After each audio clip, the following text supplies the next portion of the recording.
世界杯的赛场边你看到处都是中国造，可是世界杯的赛场上偏偏没有中国队。中国制造拿遍了世界杯的冠军，为什么中国队还在场外呢？那么这道扎心的反差题，答案究竟藏在哪里呢？我们的问题到底出在哪里呢？大家好，我是中南剑客，今天的是我的世界杯系列，从美墨加世界杯看百年变局的第3期节目。今天节目呢，我就想把这层窗户纸给它捅透。其实这个问题的答案呢，我认为就藏在前不久一条让我们既高兴又困惑的一条消息里。大家都知道，前不久呢，我们中国足球终于迎来了一条久旱逢甘霖的好消息。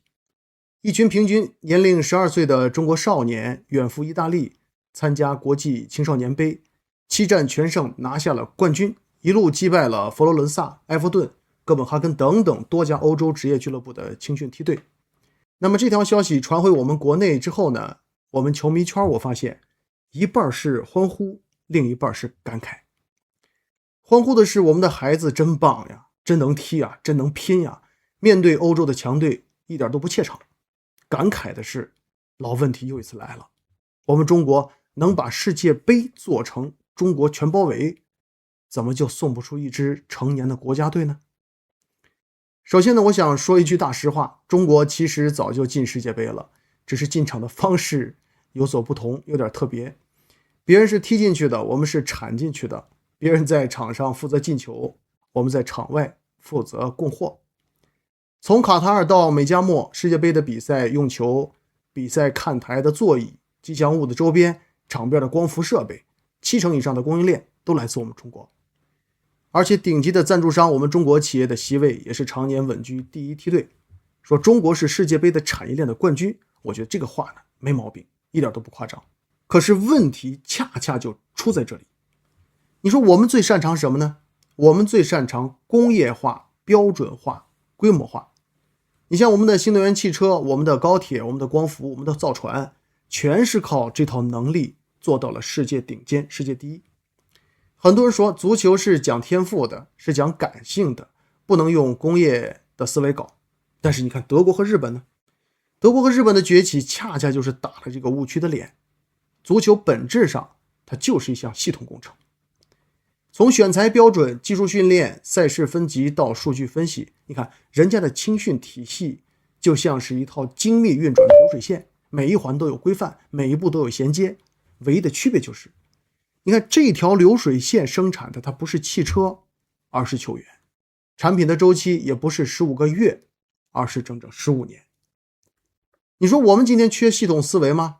我认为不缺，我们缺的是等得起15年的耐心。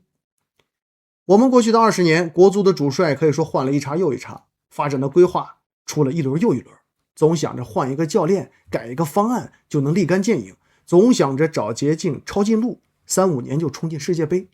可是足球呢？足球最不讲捷径。你偷过的懒，你跳过的阶段，你拔过的苗，最后都会在赛场上一分不少的还给你。我们来看一看一海之隔的日本和韩国就懂了。韩国从1986年起连续11届从来没有缺席世界杯。日本呢？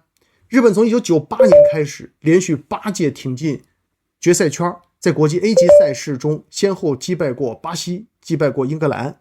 人家靠的不是某一个天降的天才，靠的也不是某一位世界的名帅，靠的什么？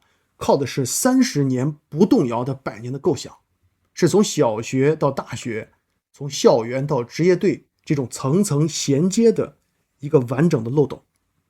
那么反观我们呢？我们2002年昙花一现，小组赛3战全败，一球未进，此后的20多年就再也没有摸到过世界杯的门槛了。我们长期积累的行政化的弊端，行业腐败的深层的流毒，就像一层无形的玻璃的天花板，挡住了真正有天赋的孩子，也扭曲了整个行业的价值导向。如果我们不砸碎这层天花板，再好的青训规划也都是空中楼阁。我们总折腾谁来管，却没有人耐心的等谁成长。我认为这就是我们中国足球最讽刺的一个死循环。而这一次我们 U12 夺冠最耐人寻味的一个细节也在这儿，就是你看这一支他打出成绩的少年队伍，并不是出自传统官方青训体系，而是由我们民间青训力量给打磨出来的。它就像什么？我认为它就像一面镜子，照出了这个真相。我们从来不是没有好苗子，而是很多好苗子还没有等到长大就已经离场了。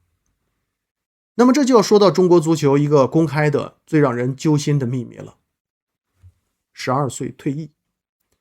什么叫12岁退役呢？就是小学阶段很多孩子踢的是风生水起，拿市赛的冠军出国打比赛，眼睛里面全是光。可是一升到初中呢，大半孩子都会默默地放下足球了。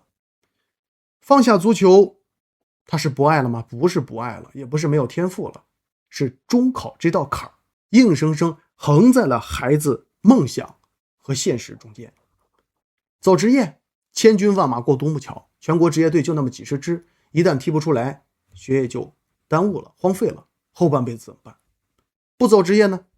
不走职业，升学的压力摆在眼前，家长再开明也不敢拿孩子的前途去赌一份看不见的未来，赌一个爱好。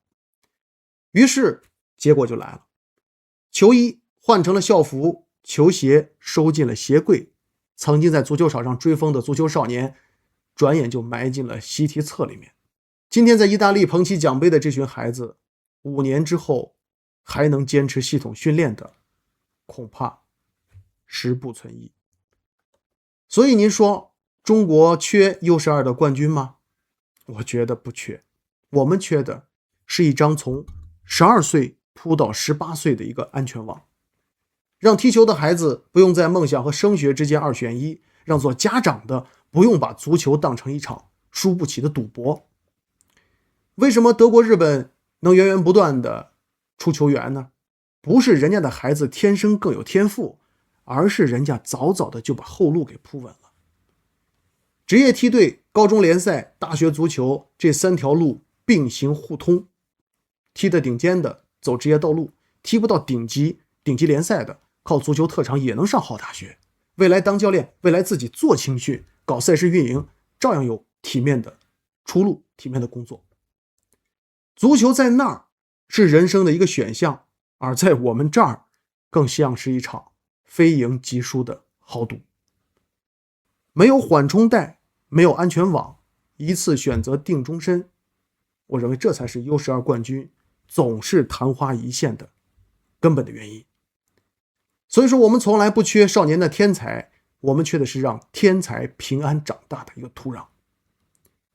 今天呢，你看我们总是自豪地说我们中国承包了世界杯的方方面面，场馆、商品、赞助、服务，世界杯的100块拼图，我们稳稳地拼上了99块。可是唯独最核心、最灵魂的那一块，就是赛场上奔跑的中国队始终缺位。那么这最后的一块拼图，不在义乌的工厂里，不在赞助商的品牌合同里，更不在足协的办公室里，不在足协办公室的文件柜里，在哪儿呢？它在每一个12岁少年的脚下，在每一片免费开放的社区足球场上，在每一个不用逼着孩子二选一的家庭里。所以呢，这一次我们的少年夺冠最珍贵的，我认为从来都不是那一座奖杯，它珍贵在哪儿？就中国足球的头条终于不再是谁下课、谁上任、谁又出台了什么新的规划，而是一群实实在在淌着汗水踢球的孩子了。当舆论的焦点从谁来负责慢慢回到谁在成长，我认为这才是中国足球应该真正的回归的一个点，这个点未来必定会成为一个转折点。足球这条路15年一代人，急不得，而且也骗不了人。但是我觉得只要脚下的球不停，成长的路不断，总有一天世界杯的赛场上不仅有中国制造的荣耀，更有中国球员奔跑的身影。到那一天，我们才算是真正意义上的赢下了世界杯。你说是不是这样？